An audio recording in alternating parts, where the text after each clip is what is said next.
এখনো পর্যন্ত যারা আমার চ্যানেলটি সাবস্ক্রাইব করোনি তাদের বলবো তোমরা অবশ্যই আমার এডুকেশন মিউজিক অ্যান্ড আদার চ্যানেলটি সাবস্ক্রাইব করবে এবং নতুন বিভিন্ন জিনিস পেতে অবশ্যই চ্যানেলটি সাবস্ক্রাইব করো।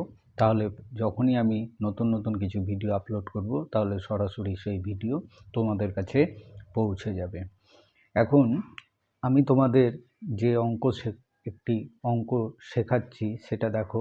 প্রশ্ন বলছে একটি ঘড়ির বিপরীতে রাখা আয়নার প্রতিবিম্বে 7:15 দেখা যাচ্ছে, তাহলে তখন ঘড়িতে প্রকৃত সময় কত হবে এটা বলা হয়েছে।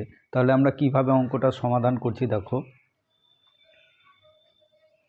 সমাধান আমরা পূর্বে যে ভিডিও করেছিলাম সেখানে কিন্তু আমরা বলেছি যে এই ধরনের অঙ্কে সবসময় 11:60 থেকে সময়টা বাদ দিতে হয় বা 12টা থেকে বাদ দিতে হয়। কখন 11:60 থেকে বাদ দিব এবং কখন 12টা থেকে বাদ দিব তাও আমি আগের একটি ভিডিওতে আপলোড করে দেখিয়েছি, তাহলে তোমরা সেই ভিডিওটি অবশ্যই দেখে নিতে পারবে। এখন দেখো কি করে আমরা এই অঙ্কটা সমাধান করছি।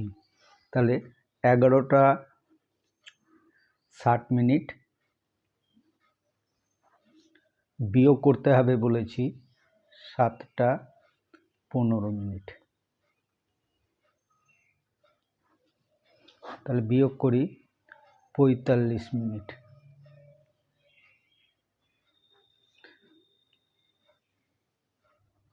4:45। অতএব ঘড়িতে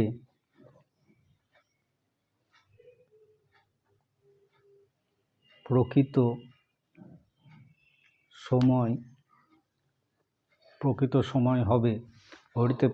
সময় হবে 4:45 মিনিট। পরবর্তী প্রশ্ন দেখো, বলছে একটি ঘড়ির বিপরীতে রাখা আয়নার প্রতিবিম্বে দেখা যাচ্ছে 7টা বাজে, তাহলে ওই ঘড়িতে প্রকৃত সময় কত?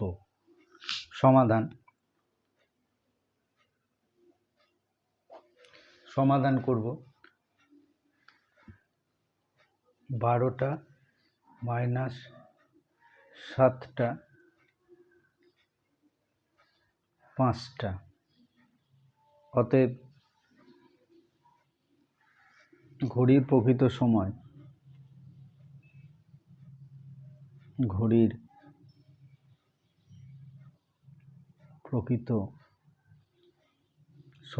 সমান 5টা।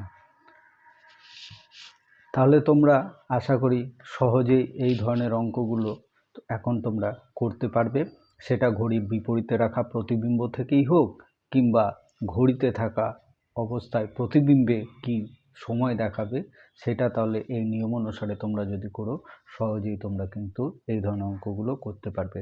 আবার ভিডিও শেষে আমি তোমাদের বারবার বলবো, এখনও পর্যন্ত যদি তোমরা আমার এডুকেশন মিউজিক অ্যান্ড আদার চ্যানেলটি সাবস্ক্রাইব না করে থাকো তাহলে অবশ্যই সাবস্ক্রাইব করবে।